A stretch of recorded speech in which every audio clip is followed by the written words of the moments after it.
La semaine dernière, la NASA, qui détient le plus gros budget trou noir jamais reçu dans l'existence, aspirant 52 millions de dollars par jour de l'argent des contribuables américains, vient de dépenser 2,3 milliards de vos dollars pour, soi-disant, faire atterrir une voiture télécommandée sur Mars pour la 5e fois.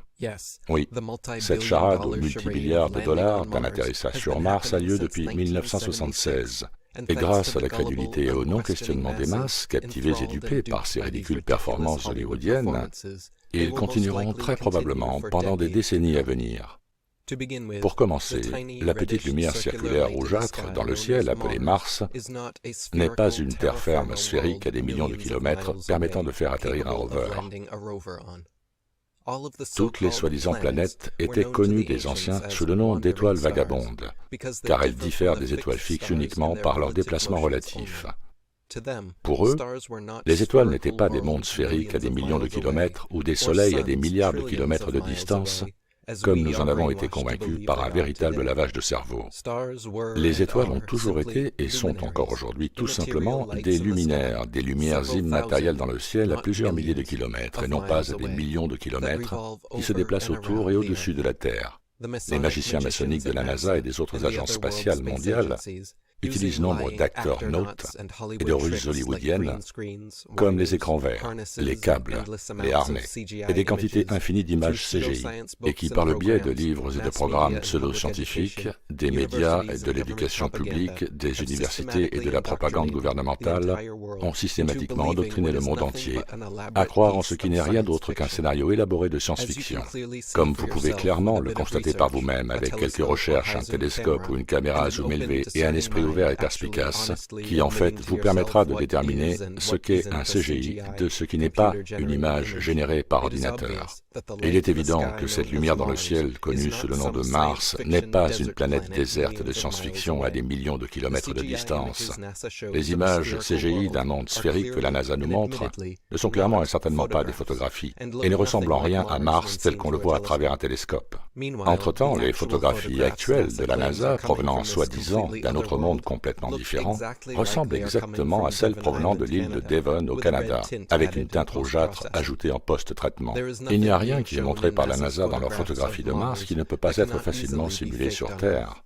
Et compte tenu de l'absence de scepticisme ou de questionnement des masses crédules, ils n'ont pratiquement pas besoin de falsifier des preuves. Il suffit juste de leur donner un écran d'ordinateur sur lequel un parachute en CGI ainsi qu'un rover en CGI atterrissent sur Mars en CGI, et de filmer un tas de jeunes employés de la NASA de 20 ans et plus aux activités compartimentées, semblant tout droit sortis d'un camp de l'espace, qui s'excitent et se congratulent mutuellement, et tout cela est littéralement suffisant.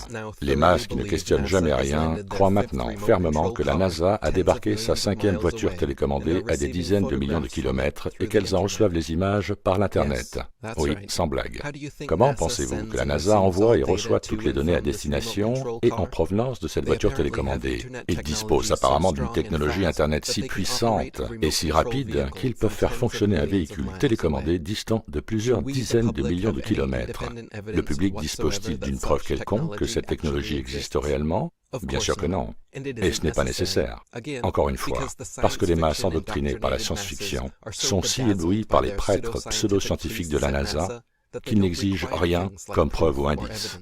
Lorsqu'ils sont pressés sur de telles questions comme les bandes originales de l'alunissage, les plans du module lunaire, les données de télémétrie et autres preuves physiques, les gens de la NASA disent avoir réutilisé les bandes originales de l'alunissage pour d'autres films et a ainsi, de manière bien pratique, perdu tout le matériel présentant des preuves physiques, comme l'a déclaré l'acteur note de la NASA, Dan Pettit. Je retournerai sur la Lune dans une nanoseconde, mais nous avons détruit cette technologie et c'est un processus douloureux de la recréer. C'est donc leur excuse qui justifie que nous ne soyons pas retournés sur la Lune depuis 50 ans, parce qu'ils ont détruit cette technologie et que c'est un processus douloureux de la recréer. Mais apparemment, ils ont disposé de cette technologie depuis 1976, juste quelques années après les missions Apollo, pour envoyer la sonde Viking sur Mars, qui est supposée être 100 fois plus loin que la Lune. Parlons maintenant du supposé déploiement de parachutes par ces rovers lors de l'atterrissage. La NASA nous dit que la pression à la surface de Mars n'est que de 0,3% de la pression à la surface de la Terre et équivaut à la pression existant à 23 miles au-dessus de la Terre. Ce seul fait ressortir leur canular. Tout parachutiste sait qu'il est très loin d'avoir suffisamment de matière dans l'air à cette pression pour fournir tout type de soutien à l'ouverture et au déploiement de parachutes que la NASA utilise pour faire atterrir ses sondes martiennes. Aucun parachute jamais conçu n'a été capable de se déployer avec succès à cette altitude. Ils se contentent de diffuser en continu mais ne filment jamais le reste de la descente. Le record de Joe Kittinger, du plus haut, du plus rapide et du plus long saut en parachute depuis la haute atmosphère terrestre, l'a fait tomber en chute libre de seulement 19 miles d'altitude pendant 15 minutes à une vitesse de 767 miles par heure. Et son parachute s'est avéré inutile et n'a offert aucune décélération. Pourtant, la NASA voudrait nous faire croire, par exemple, que le parachute de leur drone Phoenix de 2008 a réussi à le ralentir d'une manière ou d'une autre, passant de 12 738 miles par heure à 123 miles par heure en seulement 2,86 minutes avant son atterrissage final. En d'autres termes, la NASA prétend faire quelque chose sur Mars alors que nous n'avons aucune preuve que cela soit même possible sur Terre à une altitude nettement inférieure et à une vitesse 16 fois plus lente. La NASA a dû depuis recevoir le mémo car cette fois-ci, pour persévérance, ils prétendent au contraire qu'ils l'ont équipé d'une coquille spéciale et d'un bouclier thermique qui, je cite, permet à la résistance de l'atmosphère martienne de compenser la lourde charge, ralentissant d'une manière ou d'une autre l'engin, passant de plus de 12 500 miles à l'heure à 1000 miles à l'heure avant de déployer le parachute. Mais encore une fois, même approfondir ces faits et chiffres est superflu, parce que la NASA nous montre simplement des images en CGI d'un véhicule avec un parachute et personne ne le remet en question de toute façon. Le site de la NASA nous dit, je cite, que le vaisseau spatial Perseverance quittera la Terre à une vitesse d'environ 24 600 miles à l'heure, soit environ 39 600 km à l'heure. Le voyage vers Mars prendra environ 7 mois et à peu près 300 millions de miles, soit 480 millions de kilomètres. Le véhicule le plus rapide qui existe est l'avion de chasse SR-71 Blackbird, qui peut voler à Mach 3,3 ou 3380 km/h. Et sans aucune autre preuve ou quoi que ce soit de ce genre, selon la NASA, un cupcake CGI à l'allure ridicule sur son assiette peut atteindre des vitesses 12 fois plus rapides que le plus rapide des avions de chasse au monde. Les indices flagrants n'étaient pas différents avec l'atterrissage du rover Phoenix sur Mars en 2008. Le 3 juin 2008, MX News a présenté une image donnée par la NASA de la première fouille de Phoenix sur le sol martien. Mais le 6 juin 2008, 3 jours plus tard, le London Daily Telegraph rapporte selon la NASA que, je cite, « Un autre problème de communication a de nouveau empêché le rover Phoenix de faire ses premières fouilles sur le sol martien. » Incapable de garder leur histoire en ordre, la NASA a publié des bulletins d'information avant l'heure.